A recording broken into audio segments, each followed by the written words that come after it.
তৃণমূল কর্মীর একেবারে আজব শর্ত। কি শর্ত? পুরো কর্মীদের বেতন বাড়ানো হচ্ছে, কিন্তু যতটা বেতন বাড়ানো হচ্ছে ততটাই ভোটের লিড দিতে হবে। বেতন বাড়াচ্ছি, তেমন ভোটের লিডও বাড়াতে হবে। কি বলেছেন তৃণমূল নেতা, শুনি।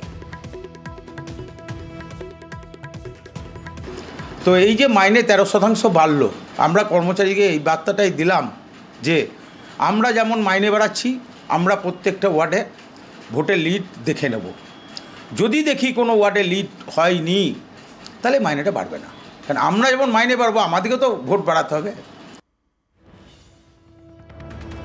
আর এই স্বাভাবিকভাবে তৃণমূল নেতার এই বক্তব্যকে সমালোচনা করেছে বিজেপি। কি বলছেন শুনি বিজেপি নেতা।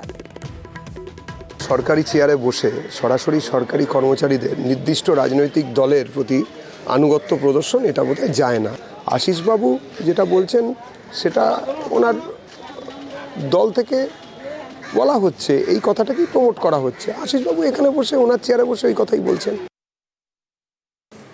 যেটা লিড হয়েছে বা লিড হবে না, লেবার থেকে যে বার্তা দিয়েছে, আমি একটা বার্তা দিয়েছি, ভালো করে কাজ করছি, যেরকম মাইনে বৃদ্ধি যেরকম করছি, কাজ আমরা বুঝে নেবো। এসব ভোটের সম্পর্ক নাই। ভোট তো ইউনিয়ন লিডার সে বলতেই পারে, সেই যখন সুবিধা অসুবিধা দেখে ইউনিয়নের লেবারদের, ইউনিয়নের হিসাবে বলতেই পারে।